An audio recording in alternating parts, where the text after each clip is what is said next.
Assalamualaikum warahmatullahi wabarakatuh. Alhamdulillahirrahmanirrahim. Pada kesempatan kali ini kita bertemu lagi di pembelajaran jarak jauh bersama Bu Uni. Dulu kita sudah membahas konferensi meja bundar.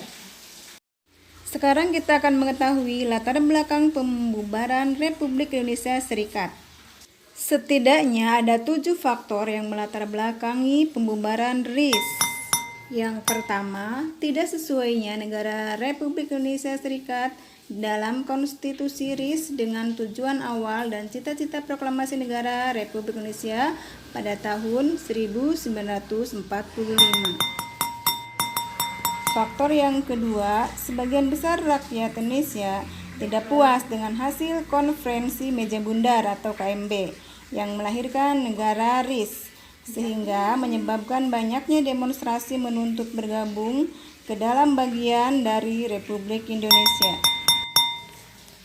Faktor yang ketiga, bentuk negara federal merupakan bentukan Belanda di bawah pimpinan Van Mook, sehingga orang yang menyetujui bentuk negara ini berarti setuju dengan kembalinya kekuasaan Belanda di Indonesia. Selanjutnya, faktor yang keempat yang melatar belakangi pembubaran RIS yaitu Republik Indonesia Serikat atau RIS adalah sistem pemerintahan dari kolonial Belanda yang tidak menginginkan kekuasaan dan pengaruhnya hilang begitu saja dari Indonesia setelah berkuasa selama 350 tahun. Faktor yang kelima, tidak hanya memecah belah persatuan dan kesatuan RI, namun RIS juga menimbulkan masalah sosial, ekonomi, dan politik yang mempengaruhi rakyat Indonesia. Faktor keenam, pemerintah tidak berpihak kepada rakyat, namun lebih berpihak kepada Belanda yang jelas-jelas hanya akan menguasai kembali Republik Indonesia. Dan faktor yang ketujuh, hampir pendukung unitarisme adalah anggota kabinet sehingga menimbulkan gerakan untuk membubarkan bentuk negara federal dan mengembalikannya ke bentuk Negara Kesatuan Republik Indonesia atau NKRI.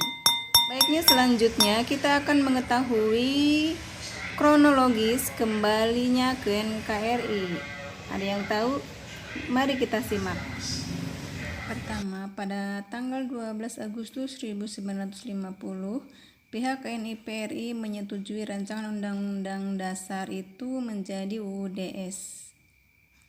Selanjutnya, yang kedua, pada tanggal 14 Agustus 1950, DPR dan Senat RIS mengesahkan rancangan UUDS KNIP menjadi UUD yang disebut Undang-Undang Dasar Sementara atau WDS tahun 1950.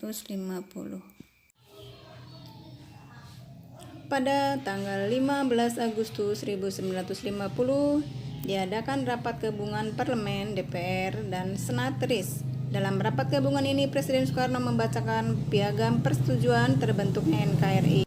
Pada saat itu, Presiden Soekarno langsung ke Yogyakarta untuk menerima kembali jabatan Presiden Negara Kesatuan dari pejabat Presiden RI.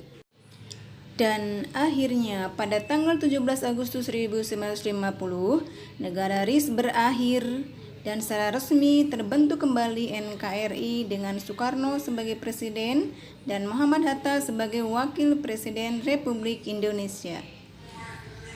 Demikian, terima kasih atas perhatiannya, semoga bermanfaat. Goodbye, thank you. Pegang pagar, melihat gajah, mari belajar di mana saja.